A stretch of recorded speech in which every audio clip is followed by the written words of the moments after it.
Ladies and gentlemen, you are now listening to the Talking Nonsense About Impact Wrestling podcast. Cross the line in 3, 2, 1.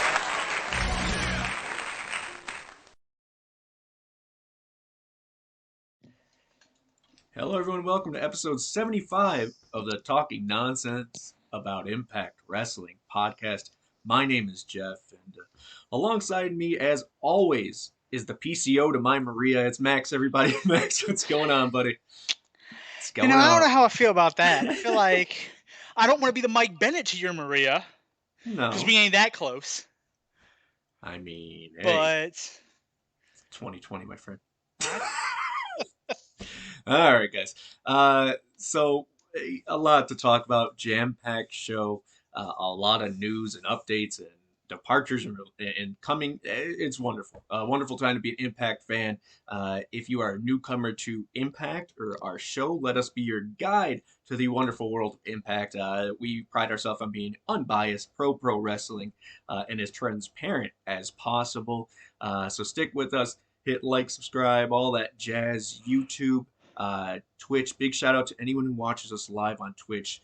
Generally every Saturday night at 8. And then tonight, Sunday at 8. We do it live first, then it goes to tape. But I want to thank them as well. We're up to 76. We rose 4 from last week. So as we always say, one fan at a time, one friend at a time. And that's okay by us. But keep hitting those numbers, and thank you for that. So, Max, a lot to talk about, a lot of news. But before we get into that, you can see on the Tron, there's a couple, if you're watching on YouTube or Twitch, some really cool things coming from the TBN guys talking bloody nonsense, Mr. Impact Craig, and Cambridge's favorite son, Nixon, Peter Nixon, who is a British, veteran British wrestler, which is awesome. They're talking bloody nonsense every Thursday, 4 p.m. Eastern, 9 p.m. BST, but these past 2 weeks, they've also been doing a side thing called TBN Chats, where they Craig talked with Lizzie Evo the first week, and then Nixon just had a wonderful interview with Ricky Knight Jr., who is British wrestling royalty.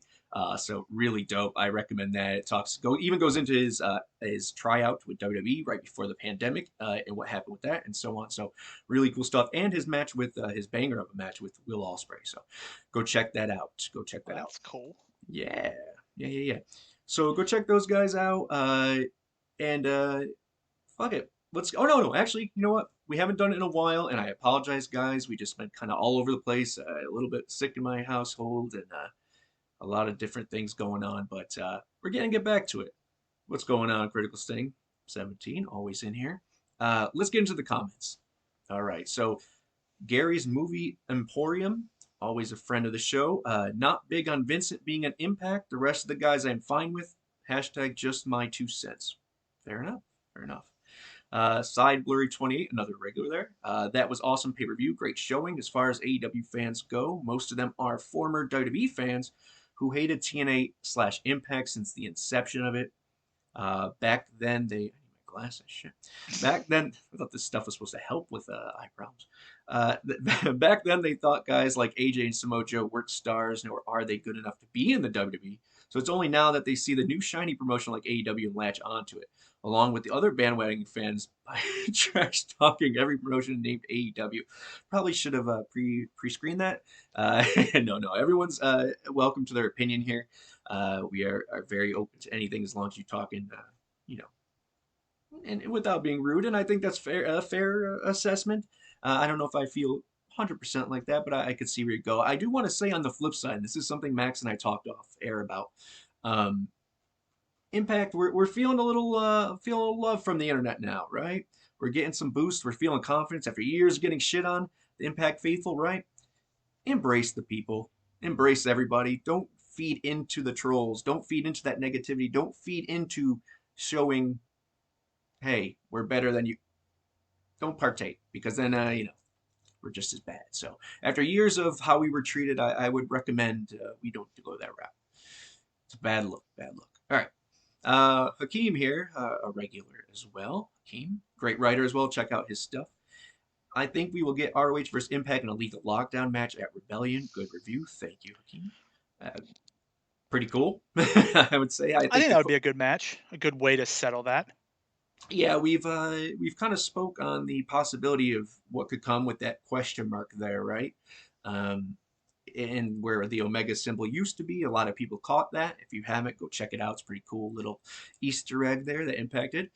Uh, let's see, Eli Samuel. Hey, buddy, great review, guys. Thanks, buddy. Appreciate that, and well wishes to you and your family. Godspeed. Last but not least, Bland Skies 94, around the regular commenter. If this ROH group is not signed, then it's a waste of time beating that drum, Bland Skies. When they could be re-signing talent to roster or promoting talent that is on the current roster. I feel you, but as we'll talk about, I just think there's the talent that they're overshadowing with New Japan or ROH talent is talent that unfortunately could not lace their boots, in my opinion. So, I mean, here's the thing, though. If these guys aren't signed, is it a tryout period? Not necessarily Impact trying them out, but them trying out Impact to see, Right. do we want to be here? And if that's the case, you're giving them a good storyline. You're giving them a reason to say, you know what, I want to stay here. Yeah. So I agree. I mean, you know what's really nice, and I'm gonna plug that to Renee, who you used to know as Renee, formerly known as Renee Young, has a great interview, a podcast of her own. Pretty big, always has great guests. But I recommend you go check out the one with Tom Hannafan, the formerly known as Tom Phillips. Great talk when they're talking between two commentators. Really cool stuff.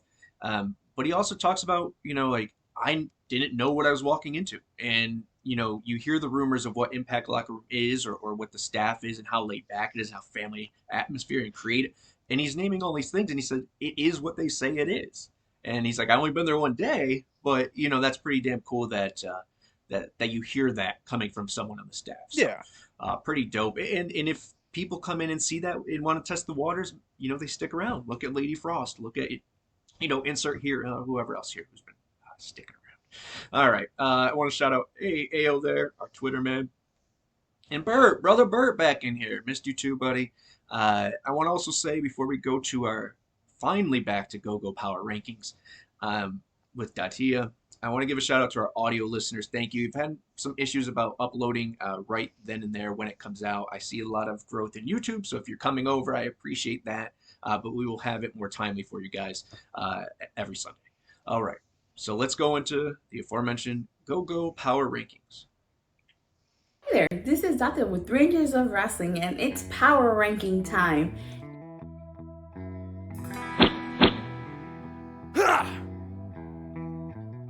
Number 10, the newly signed Tom Hannafan and team. Number 9, the invading ROH talent. Tied at number 8, Chris Bay beating Mike Bailey. Number 7, W. Morrissey. Number 6, the undefeated Masha Slamovich.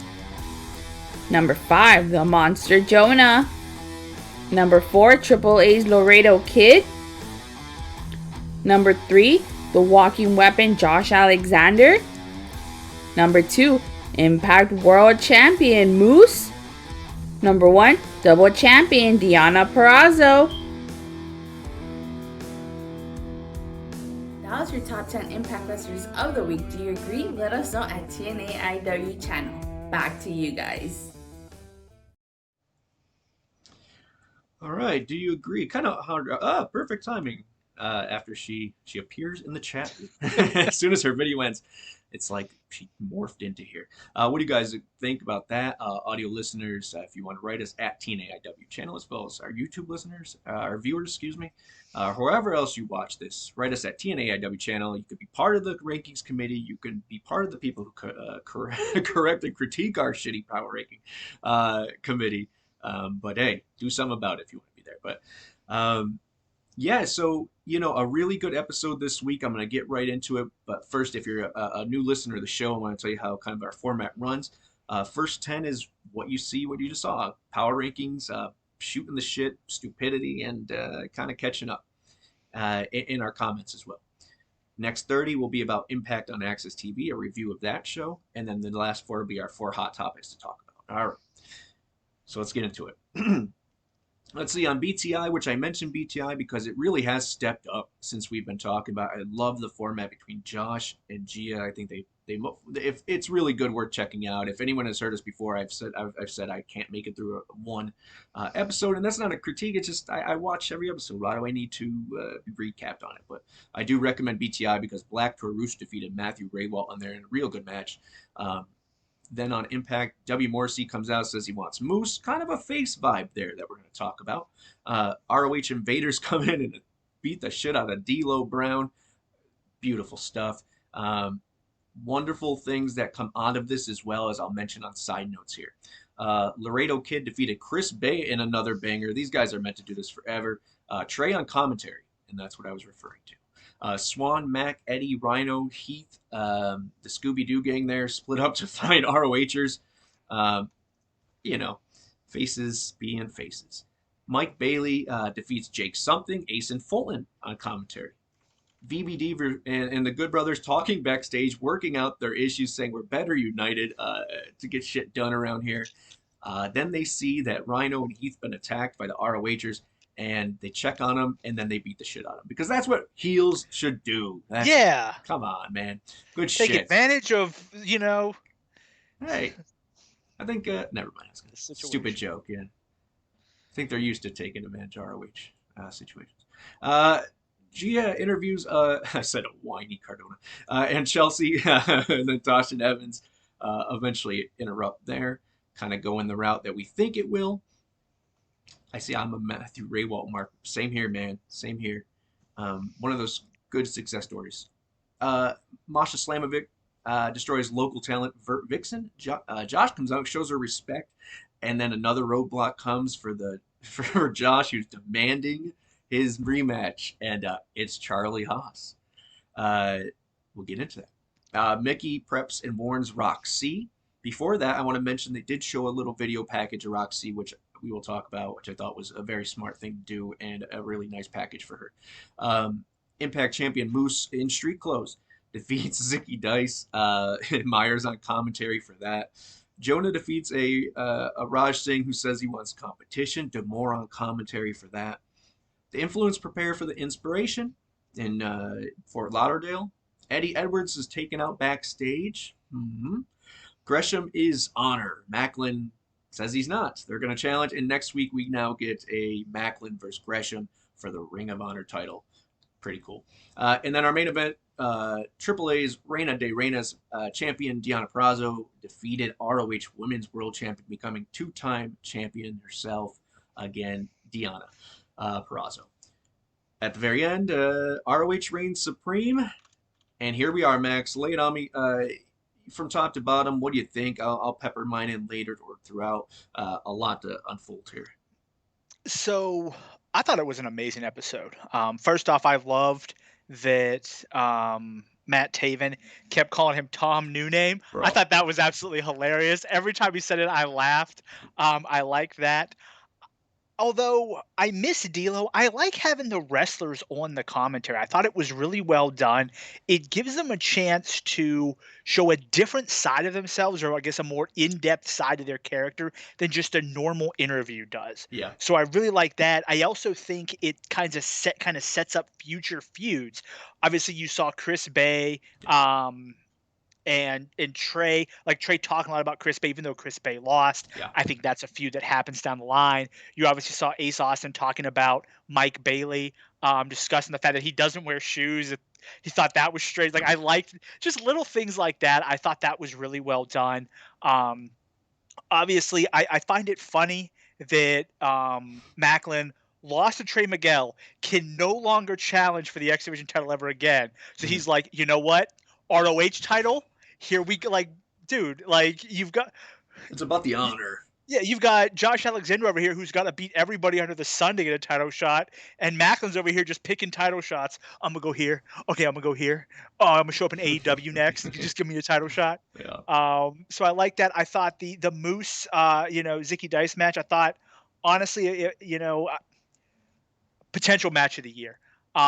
There 3 or 4 times I thought Zicky Dice was going to pull it out. Yeah. It was a real back and forth battle, but I like the fact that Moose when Morrissey's talking about he deserves it, Moose is like, no, I've got someone who's more deserving than you. Right. And then he comes out in street clothes. It's like that's like just like the slaps in the face over and over there. And then Roxy, I was really impressed by her. Like you said, she's 19 years old. So clearly at that young of age, I couldn't imagine doing anything at 19 years old that well. But like ROH clearly put their faith in someone who's 19. Right. And although I think you saw the, I don't want to say talent gap, but maybe the experience gap between her and Deanna. She's 20 now. Is she 20 now? Okay. Either way, still couldn't do anything when I was 20 either. I think you did see an experience gap between her and Deanna, but that's just Deanna having the experience. And I would love for Impact to sign Roxy. I think she'd be a great addition to that, the Knockouts roster. And I really like that match. I really liked because you saw Deanna, as usual, continue to work the arm over and like just it's a very, I guess, cerebral type of wrestling that she does. So I really like that. So I thought from top to bottom, I thought it was a really good episode. I thought Tom did a really good job of being like, hey, like handling it by himself since everybody else outside of the ROH one and then Scott. Yeah. We're all wrestlers who may not have a lot of experience doing that. So he was kind of the one carrying those. So I thought he did a really good job. I thought it was a really good episode overall. Yeah, I agree with you. Obviously that's not hard to do, especially under these circumstances. I have a few things here I want to touch on. Some of these guys in the chat here said, he said the pizza Zicky ordered looked really good. Yeah, much better than Nashville pizza. My pizza wasn't horrible at that place. It wasn't New York pizza. Like it wasn't like Utica pizza, but it was the one we got ordered to the room. Was the drizzle? Oh no, that was Butt Cheeks. Okay, yeah. I was talking about the bar that we went to. They had pizza. Oh. Theirs wasn't bad. Oh no.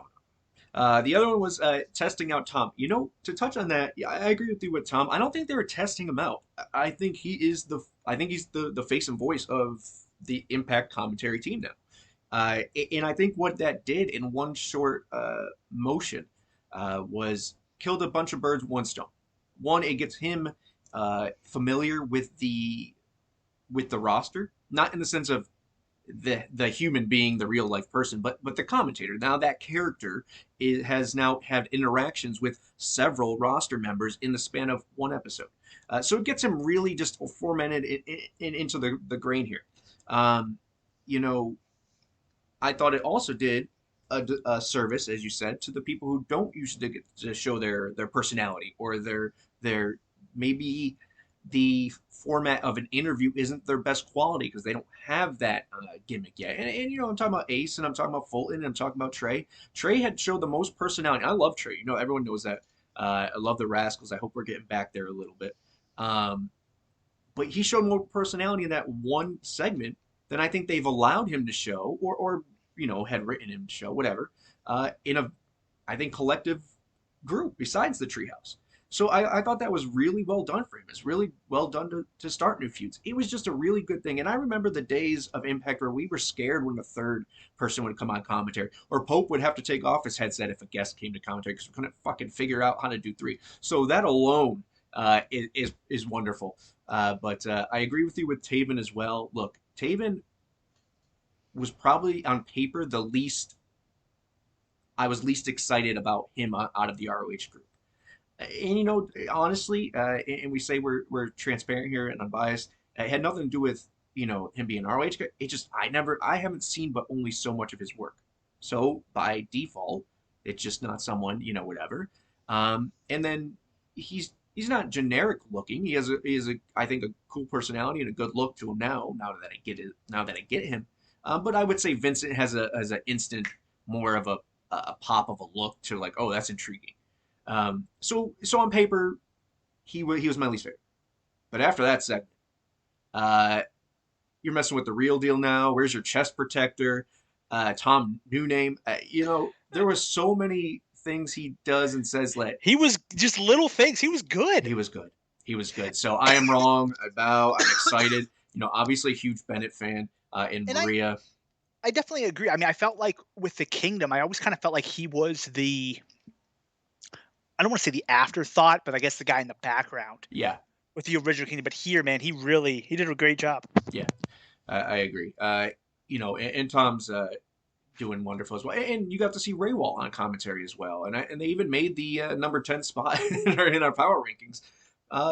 Because, I'm one of those people that said, Josh's not that bad. I love Josh. I grew up watching Josh from, Tough Enough on, and always rooted for him. And, I thought he got a bad rap. And then you saw Stryker come in. I'm like, oh, okay, I kind of dig Stryker too. Yeah, I dig this. And then now here, and it's not necessarily he's better than all of them. It's just I like the progression in which our commentaries go. And it's cool to hear that. And D'Lo and I think him gel very well, which is very important. So wicked excited about that. Getting into it, Morrissey is a face a little bit. Is interesting. I said that Cardona in Chelsea should be a heel because once a heel team because they do it on the indies and it's wonderful. They're easy to hate, and I mean that in the sense of he's just a good dude, good looking dude, big dude. You know what I mean? Like he had the money, all those things that people are envious of, they have. So it's hard for them to be babyface. It just is in this world that we live in. So I like that they're going that way. And to counteract that, they're bringing Morrissey more as in a face. Do you think it's inevitable that Enzo comes? I know we'll talk about a free agency later, and I'll get your actual honest answer on that. But as for me, I think we're might be headed in that direction. And if he's in the right state of mind and everything's good and whatever, all that bullshit aside, if he comes in and is the mouthpiece, along the mouthpiece, I don't want Morrissey to lose his voice. But if they come out there and they have that dynamic, I could see Morrissey as a world champion by the end of the year. Here's what I think they would be good at. I think it's one of those things where, and you don't see it often. You know what? It would be like DX in the sense that with Shawn and Hunter, in the sense that they can tag if they need to, but they can also each do their own thing. Yes. So I feel like Morrissey has evolved to the point where when they were Enzo and Cass in WWE, they needed to be a tag team because neither one of them were complete enough to be on their own. I feel like Morrissey's complete enough to be on his own, but bringing in Enzo would just elevate him. So I feel like that's what they could do, is that in that sense where Enzo could do his X Division thing. Yeah. Morrissey can do the main event thing, and then if they need to tag or you don't want him to be in the main event, they can do that. Yeah, like a Dirty Heels or Ego or any of those other groups that we had Beer Money in the past that were kind of power trip teams. So I dig that, and I I'm happy for them, and I love redemption stories. So I think they had to do something because he started to get cheers. And if you're turning Matt heel anyways, it makes a lot of sense. Jake something we'll get into later. He faced Dollar Tree Ryu, who Mike Bailey, who I freaking love, despite that corny joke. I do like his finishing move. They named it. I guess it's Ultima Weapon. Oh, which is a beautiful name. Which is the name. So here's the thing, and I know this will never happen. Yeah. But Ultima Weapon is the name from Final Fantasy VII. Well, it's also in Final Fantasy, but it's Cloud's best weapon. Yeah. Obviously, Kenny Omega's finisher is One Wing Angel, which is the nickname for Sephiroth, who is the main bad guy from Final Fantasy VII. So I think these two eventually are on a collision course. Just be careful. Just remember, I was right about the Good Brothers. I was right about GOD. Doesn't necessarily mean it's going to happen quickly, but when the visions come, at some point we will see Kenny Omega return and take on. You are the worst kind of wrestling fan, podcaster. See, I was right. I was right about this. I was right. No, you're fuck. We don't know nothing. We don't know shit. I'm gonna hang anytime I'm right, because once again, I'm not the worst kind of podcaster. I am just like every sportscaster out there. I throw out 100 hot takes. You're like every podcaster. Right. Call me Nick Wright or Stephen A. Smith or whatever that old white dude is who used to be teamed up with Stephen A. Smith. Give me a headline. Yeah. Max. Max Kellerman. Who I can't stand. Max Kellerman? Yeah. That's who used to be with Stephen A. No, I'm thinking of the old guy. Skip. Skip Bayless. Oh. I'm just like him. Ugh, you look like him. No, okay. Let's move on. Masha Slamovic, Vic, whatever you want to really pronounce it. I love squash matches, first of all. In her coming out with Josh doing that little thing, there's these little big things, as I call them, that Impact is doing that they've never done before, or they have in the past, like way past, probably now that we're 20 years old as a company, probably before some of you were born. Holy shit, I'm old. But the little segments of Morrissey chasing, whoever out to the car, or he was trying to chase Moose out to the car, and it was shot beautifully. The lighting in certain rooms, the one that I was just trying to mention that I fucking forgot. Passing of Josh and Masha. I thought it's greatly done, and what it reminded me is that, look, every segment now is getting to a point where we are Monday Night Wars, in my mind. Not that we're in a war, but every segment matters. I think our roster is so talented that they are going to, I don't want to say fight because that brings a negative connotation to it, but they are going to have to fight to get these spots, to get these minutes, just like a sports team at this point, because we're getting deep. And yes, there are segments that could be, or divisions that could be better or have more depth, but hey, segment's a segment, and no matter if the tag team fits on there or not, or the, whatever it may be, championship, I don't know. And one thing, and I know we want to eventually see Impact grow to bigger arenas, but there's something about the arena that they're in now and how close everything feels. Maybe I would like them to maybe step up maybe just a little bit in size, but I don't want them to go to the point, I feel like, to where like AEW is, because I feel like sometimes, and I know the eventual goal is that because that means you're bringing in so much more money. Right. I understand that, but I really like the closeness of everybody there. Like when we went to Slammiversary, we were in the second row, and like I like that closeness feel.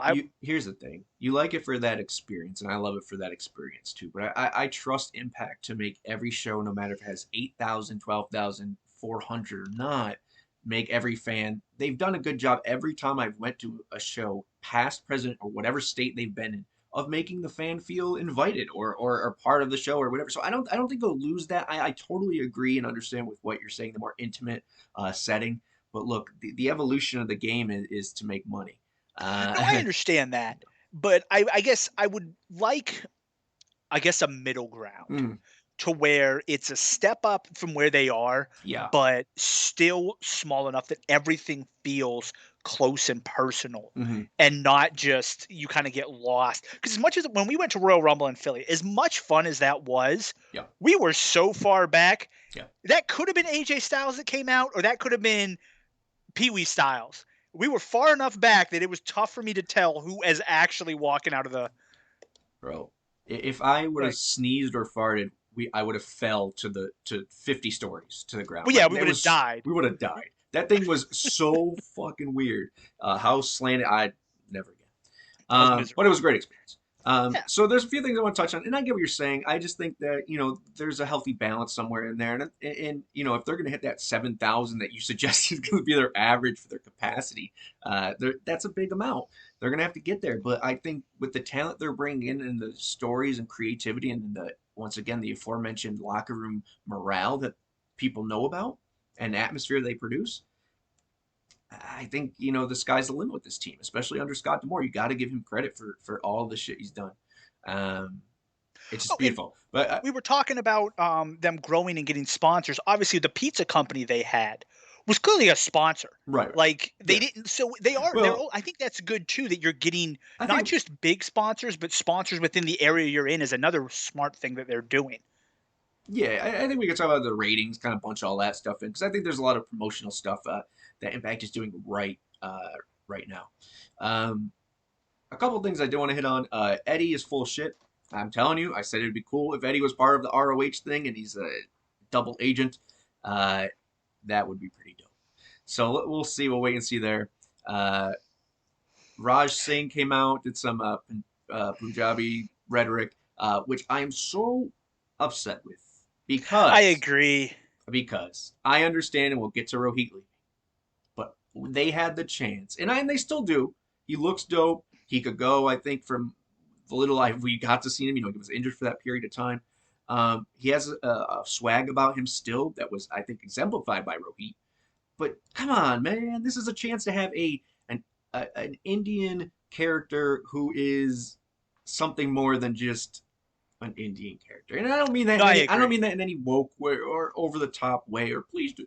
I'm serious because I thought him and Rohit had some really dope chemistry for that little time we saw him. So it could have just been something cool. Well, we'll get to that. The other thing, Zicky, I was upset about that because being not a know much about him, I've started to like him over the week. I said over the weeks they started to kind of drizzle him in there and trying to show his personality little by little compared to just all at once, which thank God.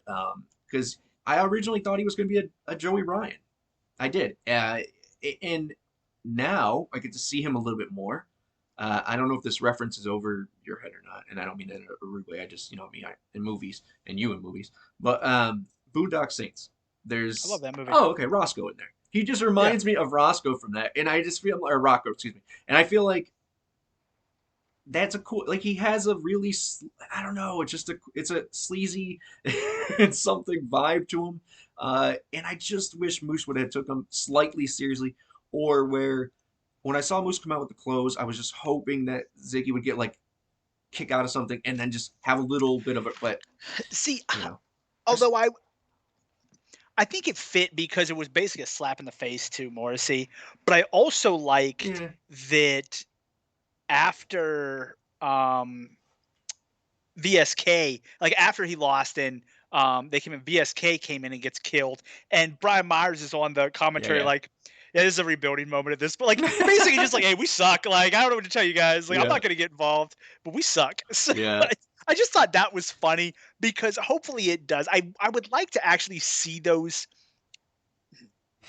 three be something.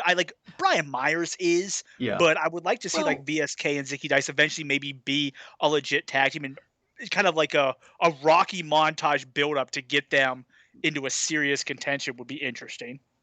Yeah, I could see that, but I don't think the pairing of them is anything more than comedic. They just don't fit. They're as vibe-wise. But I do love that we've talked about before when it was just Beal.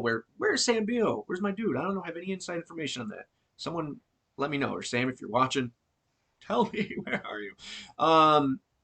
But when it was just him and they would do the pose, we said, okay, why would they do that? That's not there's obviously more people coming. So, I like that he has this learning tree and it's funny segments. Once again, it's part of the variety act that is Impact Wrestling. So I think it breaks it up and that's nice.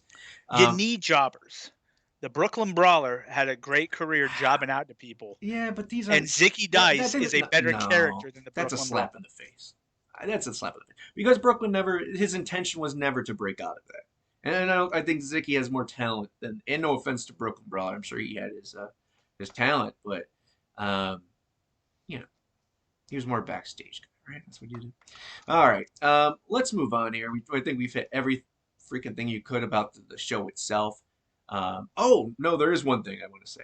Production's getting better. Shots are good. It's looking better. Production's looking good. Sound is good. Besides that little mess up when Riccaboni came on and his what's his name? Sound went off. Tom's. But Tom New Name. Tom New Name. Look, I don't know, and we went to the taping, so I understand how it works. It's a time, I get maybe they're working under time and they want to make as many. Stop taping promos when other shit's going on. The reason they pipe in that music is to hide the wrestlers that are just blabbing their fucking mouth while they're taping a segment. And I know that because when we went by the merch stand, that's where they were taping VBD's segment. VBD's, for the next thing, right after Slammiversary. So, which I understand time and people, and I get it. Time is money. If we're spending more money and we're getting more, sponsorship and stuff, use that money to tape that fucking elsewhere. So I don't have to hear some crappy music, dramatic music over a bunch of people talking. I put my headphones on so I could try to listen what they were saying. And I'm pretty sure one of them was Gail Kim, but I can't. Just tape it either do what you did for Slammiversary. You tape it after Slammiversary because let's be realistic. Once Slammiversary is over, I don't give a shit what I hear. It's over. You're not still filming. Or come in and tape it earlier. Say, hey guys, show up an hour before the show. Let's knock these things out real quick. Right. But I agree. Taping them during, if you're going to be in a smaller, it's different if you can completely separate them. But I agree with that. I mean, Skyway was a big studio, a big studio. I don't know if the factory, I'm sure it has ability to film somewhere else during the day. But I understand how taping things work. But that's what, if they're going to spend money on that, please. Because the audio sucks. All right. So next up, we have free agency, which is kind of a culmination. Obviously, when we speak free agency, there's unfortunately over 100 plus, not including indie people that are free agents technically, thanks to whatever. But I want to talk about a few things. Obviously, Bailey has arrived. We don't really need to talk about that too much. Hannafan has already proved his thing. We talked about that. But PCO has officially signed to Impact. So obviously. Not with ROH. We already talked about Enzo a little bit, but something I skipped over intentionally. Charlie Haas is the next roadblock for Josh Alexander, which heading to Rebellion I find very interesting, especially with Angle making a lot of commentary about he'll be back for at least one match, but whatever rhetoric. Does this lead to Angle is my question there. And then the other free agent thing, which I thought was really cool, was Tommy Dreamer resurfacing there a few weeks ago or months ago. I don't even know what it's been. Good for him. But he offered William Regal a spot on the Impact roster if he wants a management role, if he wants a GM role on television, if he wants to be on commentary, whatever the hell he wants to do, come work for Impact. I love William Regal. I have since, Lord Steven Regal, man's man. He's a man. He was my favorite part of Saturday night, WCW. I dig that, but I don't want to get my hopes up because Captain Maroon, has that connection with Brian Danielson. So I don't want to get my hopes up. But what do you see on this? Who are you excited about hearing for the first time or again? And what? So I think William Regal would be great as as your on-screen general manager. Yeah. Because I like having general managers, but I prefer them like he was in NXT. He's not a heel, he's not a face. He's like, hey man, this is my job. Right, it's somebody you can go to. It actually allows them to kind of let Scott do other things, as opposed to people going to Scott like, hey, I'm not the one who's in charge of this stuff. Go to him. So I think that would be great. With Charlie Haas, I'm excited to see him wrestle. I did see on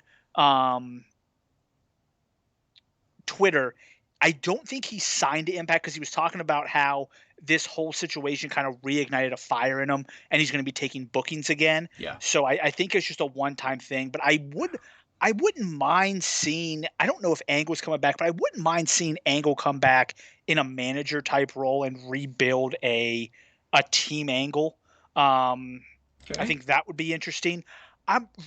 Something new and fresh. Yeah. Yep. The thing I'm really interested in, and I know we talk about AEW here and there, but when their contracts start ending, I want to see from there who comes up and who comes available.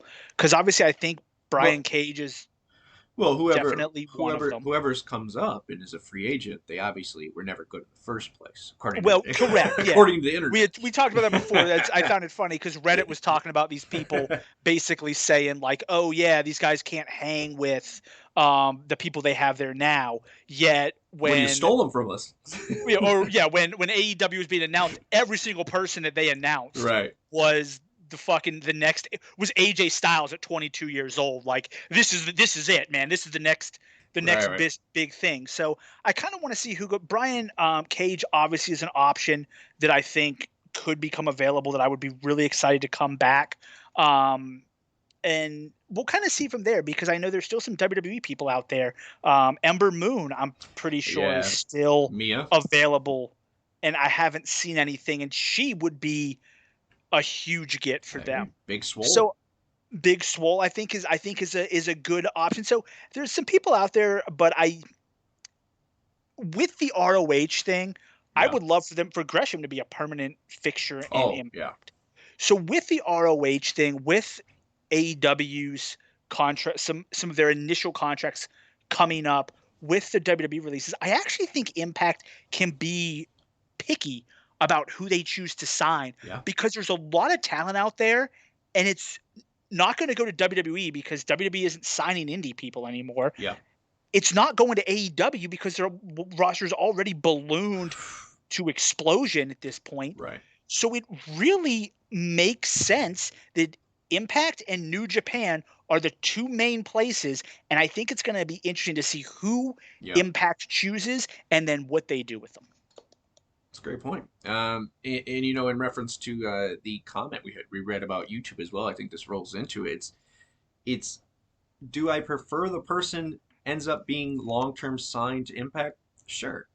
But if I never read a dirt sheet and I just watch the show for what it is and enjoy it, and Jonah's there for 4 months and then he comes back 2 months later, does that really bother me? Does it hurt? No, it doesn't really affect me because I think we're getting to a point where wrestling is, not to be, obviously the forbidden doors there, but it's not as possessive as it used to be in a lot of things. WWE, obviously, but, in AEW has never been signed with Impact. No. And they've had multiple storylines. Like you said, they're on, they're off for a while, they're on, they're off. Like, the fact that Impact does that is amazing. We'll talk more about that in the Forbidden Door section. Okay, cool.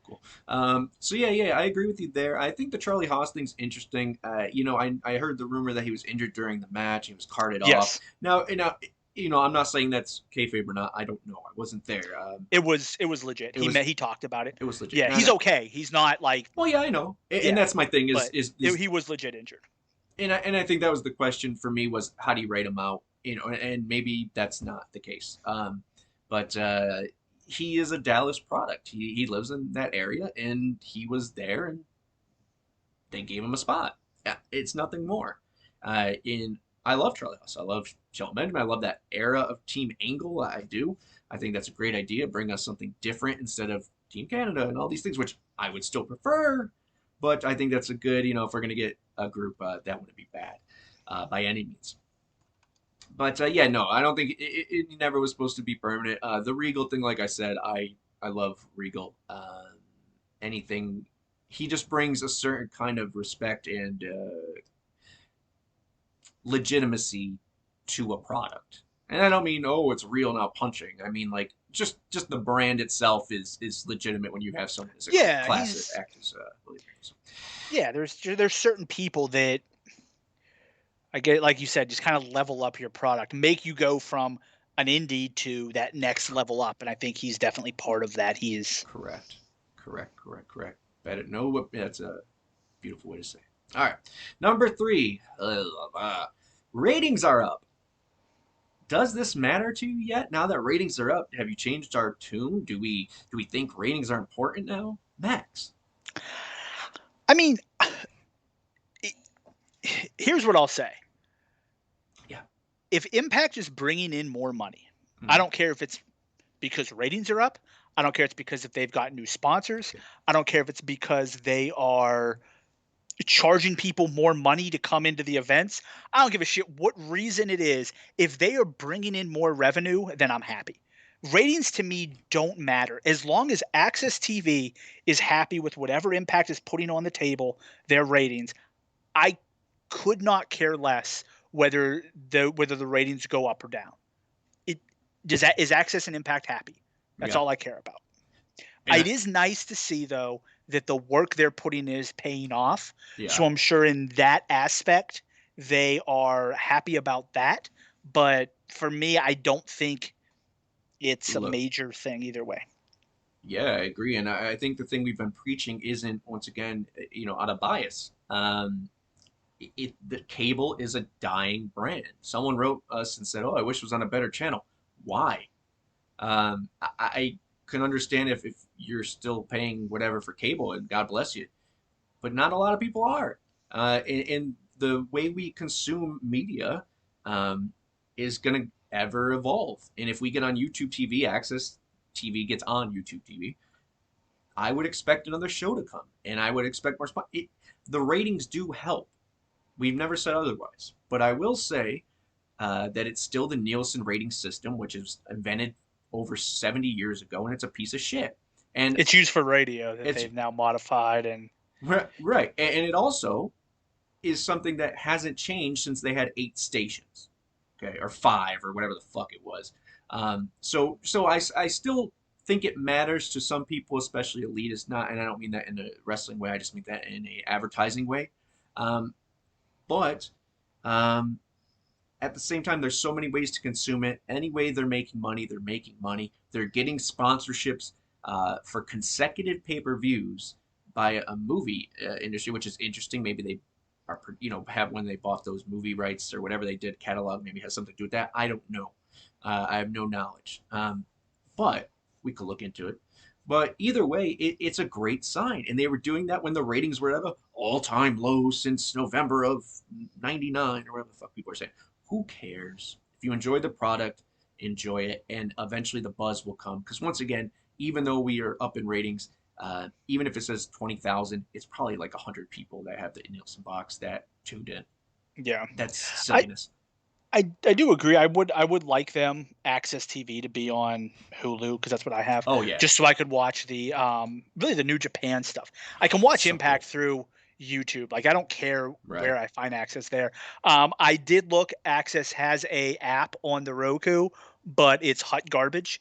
And is just their music stuff. Has nothing. Okay. Impact isn't on there at all. Okay. So I actually think that their next step is to put out an app and just start putting on Impact, maybe 3-4 days delayed. Yeah. Just put it on there for free. Hey, here's Impact 3 days after it airs. Honestly, hey, here's. I think we're gonna go to a live format by 2023. I just have this feeling that that's the direction in which, if everything projects and keeps going the way it is, that's where we're going. Oh no, I'm fine with that. I'm just talking about just Access TV, what they should do. I would just love for them to put Impact on that app, that Roku app, because it's there. It would make sense for them to start using it and just kind of continue to get viewership that way. Yeah, I think at the end of the day, everyone who's predicted, I think who was Mike from Combat Republic always was saying, just build up your app, build up, your brand with Access TV, because right now, who the fuck is buying wrestling? And I mean, I think that's changing. I think we're trending. I think we're building up our brand. And obviously we're getting, some advertisement through it. Even if they're paying $5, it's $5.50. But it looks like we're heading in the right direction. So either way, Nils, if they're up and it means something to somebody and it makes you smile in the morning, then they're not going to piss in your cornflakes. Enjoy it. All right, so we have 12 minutes, but I might go a little bit over, but there's a lot to talk about. I want to hit departures really quick. Obviously, we've spoke about Rohit leaving. No spoiler for any AEW fans, but I think you got them. Kimber and Brandy, Swinger and Hernandez, all written out of storylines before the pay-per-view or in between. I can't remember, to be honest. But not off the roster page, but not with these set of tapings. What does that mean? And then Jake Something, a free agent in February. Very little talk of an extension is what we hear. And as we said with the Rascals prior and everyone else, if you know they're leaving and they don't want to talk about an extension, why book them the way people think they should be booked? We've always said he needed something more, and I would love for him to stay.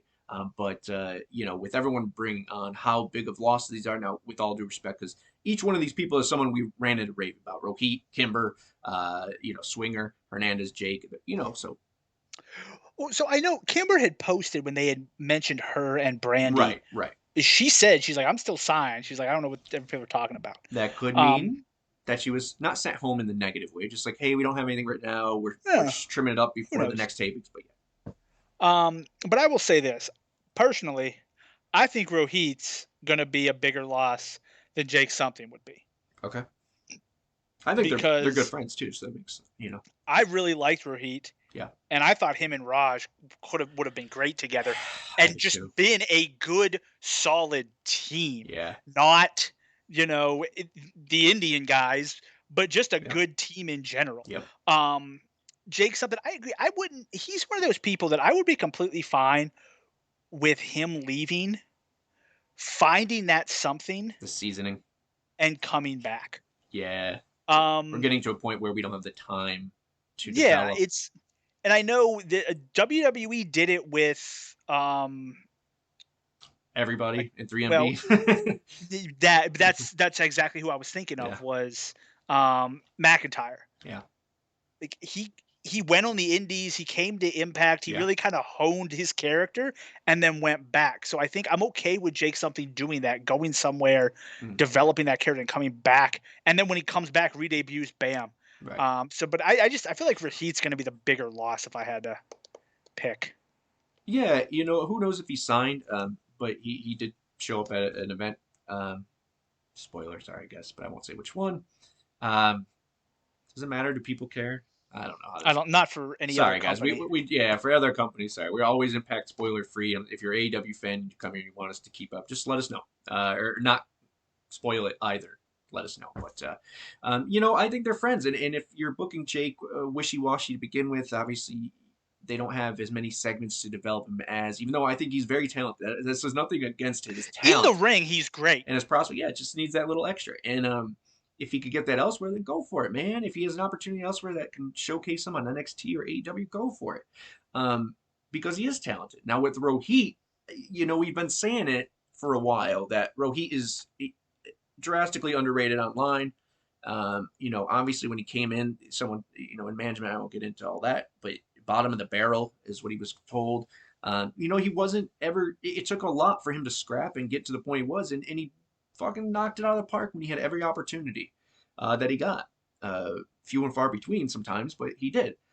He's something to look forward to every friggin' week. And I thought, once again, I don't know how else to say it, but it would have been refreshing to have a dope tag team of him and Raj, Desi Hit Squad or not, Indian gimmick or not, but swag and whatever they're doing new. It just felt so fresh and cool, and it sucks that it went down like that.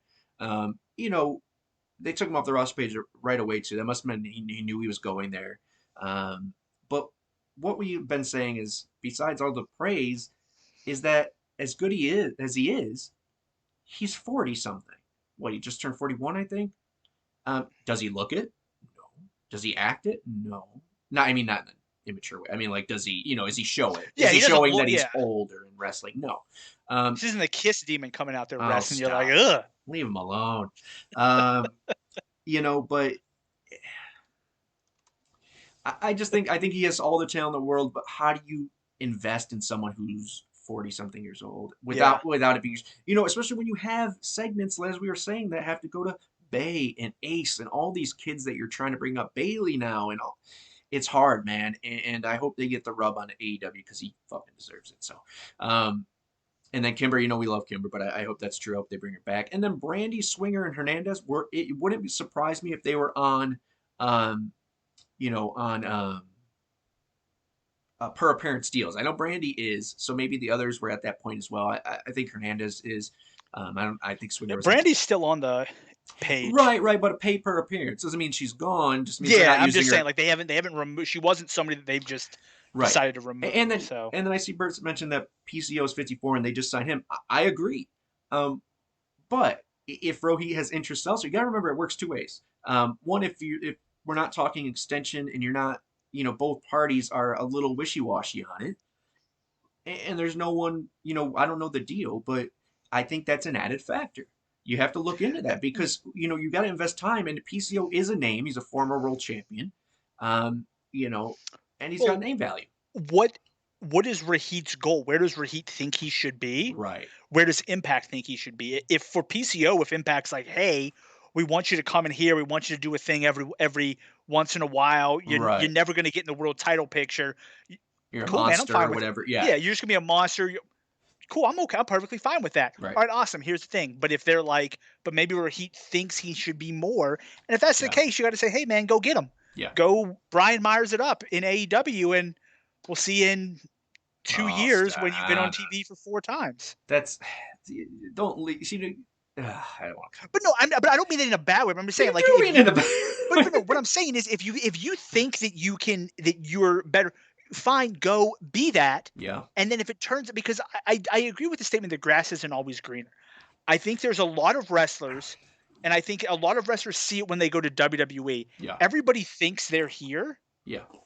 But sometimes, like, you're into a perfect spot and you don't realize what you had. So if he goes to AEW, I wish him the best of luck. But I do think that Impact was a good spot for him, but we'll see. And I think at the same time that there's two sides to everything. And if Impact wasn't rushing to sign him, and he didn't feel like he was getting what he's worth. That's a possibility as well. Look, we don't know and that's the thing is it's not necessarily always the grass is greener. Sometimes it is. I think at the beginning of AEW it was. But as the the battlegrounds settle, the dust clears. I think people are starting to see, like, okay, this is what opportunity there. Oh my God, I think I have talent. I think I can break through this ceiling in AEW or WWE, and I know I can do it. And sometimes they're successful and sometimes they're not, but that's their journey and best to them. So now we have a few minutes left, but we want to talk about the Forbidden Door because there's a couple things that came out. One, of the bigger ones, obviously Mickey to the Rumble. She did an interview where she said how it went down, which was Laurinaitis to D'Amore, Scott pitched to Mickey. And something really interesting she said was that she hopes that it's not the WWE version is what they allow, that they can agree to allow the hardcore country version. And if that song plays at the Royal Rumble, that would be awesome. That'd be awesome. The other thing to mention with that is the rumor that WWE is open to having a male wrestler as well. So who would be a good fit for that? We won't go too long over. And then obviously New Japan. Don't know what this means for the relationship. It looked like I said, weeks prior, that the AEW relationship was growing. They had Rocky over there. They were doing more with New Japan. They were teasing Okada. They were teasing Jay White. And that kind of halted. And now New Japan's on Access TV. Doesn't mean it doesn't work, the door isn't open all the ways. But is this a good sign for our relationship with them? We're getting GOD. We're getting Jay White back. Chris Bay is about to have his Bullet Club co-members for the first time, all at once, it seems. Thoughts on all of this shit? So I do agree. I hope they let her do the hardcore country. If I'm picking somebody, a male from Impact, that I would want to go there, yeah, it would be Trey. Really? Because the rest of the Rascals are there. And I think they can set up a cool reunion in the Royal Rumble with all three of them. They do keep mentioning the trade thing. The Rascals. To my knowledge, they still have a year or more on their contract. So yeah, there has to be something there. So I could see that. Before I lose it, because I know I'll lose it, I'll say mine. I hope they give someone like Moose that, if this is, once again, we're just alleging. If they do allow it, I think Moose would be someone good just because he is our world champion. As long as politics don't get into it, I don't care if he's eliminated, 15th or 3rd. It doesn't fucking matter to me. Just that pop. But now, the one thing I didn't want to mention, though, was about that. Damn it, Max. You say what you're going to say. Yeah, so, I mean, do I think the Rascals are going to be in the Rumble? They always bring up people from NXT. Yeah. And I think it's one of those things that if they can set an interesting storyline, I think they'll bring them up. If Trey's not going to be there, I don't know if they would come up. But if Impact's like, hey, we're going to send Trey, I could see WWE being like, okay, you know what, let's bring him in. That's a cool little moment there. He's the X Division champion. It works in that way. Yeah. So the other one I was thinking was like the Good Brothers, but you'd have to send both of them, or Morrissey, but Morrissey is. That's but weird. Here's the thing. Morrissey's known as Big Cass. Right. And I feel like that would be a step backwards for him to just be like, oh, here's this dude that we called Big Cass. That would just be an awkward thing. So I feel like, Eddie Edwards would be the other one, but I don't. But yeah, that'd be cool. I feel like Trey's the best option there. Whoever. I think Eddie's music hitting would be great. I want to mention Eddie. I call him a liar. I think either he's part of that ROH thing, or maybe Sammy's coming back a little early, and they're going to rekindle that feud. What I was going to say about the God damn it, I lost it again. That's So Critical Sting, you mentioned the women. They have enough women Oh on the my roster. God. If you actually look, if you count that roster, if you include that while you're thinking, plus their normal like retired women that always come back, they have more than enough. They don't need Mickey James right. as like it's not like they're like, oh guys, we're one person short. What do we do? Yeah. Like they Okay. have enough people, so their decision to bring her in is because they want her to come in. Right. And as far as that's what it was, people mentioning, well, they still owe us for, they still owe us for Mickey James. I already say they already did leaps and bounds by promoting it. I think that's equal right there enough. But without spreading any rumors, I think that maybe the the kind gesture in return has already been fulfilled. And I don't think it has anything to do with that. I just think, and not to start anything because I don't know, but Tom got out of his contract pretty early, didn't he? Nope. So. I don't know. I don't know when his release date or anything was. I'm not sure. Yeah, I should look that up. It's pretty interesting. But let's end off on a good note, Max. Is you already pat yourself on the back there, Barry Horowitz, DDP self high five. Jay White's coming back. Already mentioned it. What does this mean for Impact's relationship with New Japan, especially with it being on right after us, us being its lead-in, and then God. You know, we've been talking about this forever, but they announced it ahead of time. We didn't think we were going to have it. That's another. No, he didn't get released last year. Look at his. Oh, look. Yeah, look into that. Because, and the only reason I mention that, he also mentions it on the Renee podcast. It just seemed. Tom Hannafan. That's the former mayor of Council Bluffs, Iowa. Well, either not the same one. Whoa. Captain Yelly Pants. Well, we'll look that up. Either way, you know, that's possible as well, the AJ Styles thing. I just think that they've done enough for us in the scheme of just mentioning it got us, you know, quadruple plus digits on all of our tweets and stuff. So, yeah, but God versus, you know, well, one that's we don't know. We don't know what. May of 2021. May of 2021. So less than a year, right? Yeah, but I mean, if it was at 90 days, it was well after that. No, I think commentators' things are different in the sense of depending on your contract. Like, you might have a year. I'm not sure how that works. You might have to fulfill the rest of your contract. I'm not sure how that works. I don't know. But anyways, I'm just starting. So, in regard to the Impact in New Japan thing, I realized. I mean, I do think obviously, with those guys coming back, Thank you, Herbert. The relationship is strong. Right. I think the primary thing, though, the main issue is Impact has shown they have no issues with letting other companies' wrestlers hold their belts and go over an Impact. Yeah. Finn Juice were tag team champions. Kenny Omega was world champion. They are completely okay if God comes with them being tag team champions.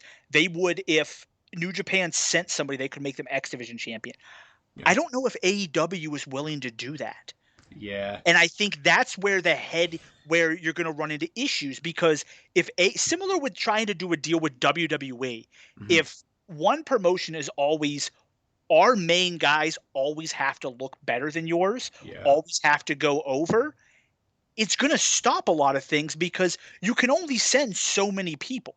Well, and that's what I was saying is, what does this mean in the sense of it just happened kind of 0 to 100? Now, obviously, everything happens backstage. They're obviously maybe talking about going back and X for a while, but make that clear. But, you know, to talk about it, it was when we had that Q&A with Big LG on YouTube, his demeanor in regards to it happening seemed as if politics, just not going to be. And what that means to me is there has to be something with AEW New Japan in the mix there. And that's us speculating. But for it to go from, I don't think we have a chance to, hey, we're on Access TV and you get God and Jay White back is really fucking interesting as far as our relationship goes. I mean, that's. No, I agree. Yeah. I mean, I think that something changed, something happened. Yeah, I agree. And you know, the rumor that we tried to, and you know, because Tony Khan at first, to me, I never had a problem. We made fun of him, you know, whatever. It's friendly banter. We're pro wrestling unbiased. We joke Impact people. It is what it is. You watch it each week. It's nothing against it. But now that we're starting to see more and more of who he really is, or maybe putting out there, the rumors of he didn't want our people to beat his people. He didn't want Omega to lose to anyone on our roster. He didn't want... Maybe that's true. Maybe it's true. Maybe everyone was right. And I'm always the optimist in certain things, but I try to be, in the middle, but maybe you're right. Maybe you're right, people. I do want to mention T. Hughes 1990. Thank you for that. Renee had 12 months on her non-compete clause. Oh, wow. And it generally is something of that nature when it comes to commentators and stuff, and I don't know why. Maybe because it's a voice of or something. I don't know. But they're very generous to him, he said, about letting him out. So I don't know. Maybe that's something to it. Either way, we're in store for a lot of great things coming up with Impact Wrestling, including, as AO said in there, New Japan is back on Access TV this Thursday. And if you missed last week, Impact's last week episode, go check it out. However you can do it. I talked to someone on there, and they said if they can't watch it, it's not on cable, a great station. Dude, YouTube, 99 cents a month, $4.99 if you want to be special like us. So here's the thing: if you were an AEW fan and you want to watch Impact, Sling TV Blue, I think it is, gets TNT, TBS, Access, and USA. So you could watch AEW.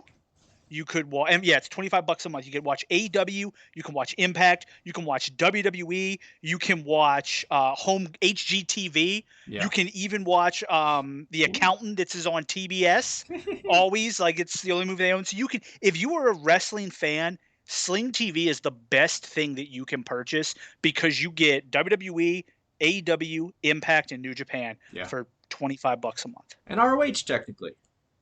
That's true. So check and peep that out, man. And then 35. There's the other one.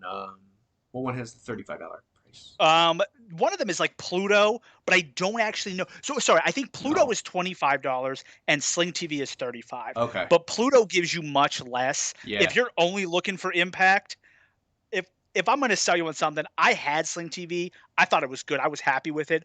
I just wanted more stuff. So I think Sling TV, if you're looking to get Impact, it's a great deal. $35 gives you a lot of good channels. NFL Network as well if you're a sports fan, Fox Sports, things like that. Yeah, so a lot of ways to view Impact and to watch all of your favorite wrestling in one place, as Max just said. So check that out. Be Pro Wrestling. Philo, that's what it is. There you go. Hey, Critical Sting always coming in clutch. For one, if you want to watch Impact, there's a lot of ways to watch it. There's a lot of communities that are really good here, even if it's not ours.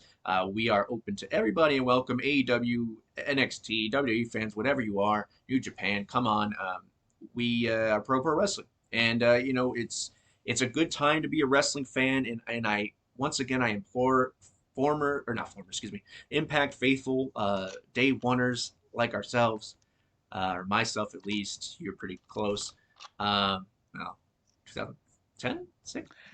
Well, so the first Impact I ever saw was when it was on Fox Sports, because I saw when Abyss threw AJ under thing and AJ slid under, and it was the greatest moment of my life. It was the start of a beautiful friendship. There you go, with your mini AJ action figure between me and AJ Styles. He doesn't know we're friends, but we are. He hasn't figured it out yet. Creepy. All right, but there's a lot of ways to watch Impact. There's a lot of ways to do it, but I do, like I was saying, I implore the Impact faithful, and especially if you're in our community, you don't have to reach out. You don't have to make compliments about AEW or WWE or any of the other. Just don't be what we hated, how we were treated as by those people, whatever the fuck you want to say. You know what I mean? Just do unto others. Upon the conduct of each depends the fate of all. So let's be the bigger people here. Stay in our lane. Impact Wrestling is going to get better, just only get better for here. So the more people, the better. If you're new to us, let us be your guides to the world of Impact Wrestling. Like, subscribe, hit us up. We are right now live on Twitch every Saturday, 8 p.m. Eastern. And then our fellow Impactors, our Across the Ponders, TBN, Talking Bloody Nonsense, is every Thursday, 4 p.m. Eastern, 9 p.m. British time. And And then we're going to have a new show. I don't want to ruin it, but we will have a guest on soon to announce a new show that will be that will air on Tuesdays from us. And then, as always, you can check out the Power Rankings Mondays on YouTube as well as on Twitter. All right, guys, thank you for tuning in. We love you. We appreciate you. Hit like, subscribe, add us here. We're at 76 on Twitch. We might make 100, which is dope. Faster than 100, episode 100, as we always say. One fan at a time, one friend at a time. Thank you for coming out. God bless and God night. Later, guys. Oh, man. Pittsburgh Steelers lead the Kansas City Chiefs 7-0.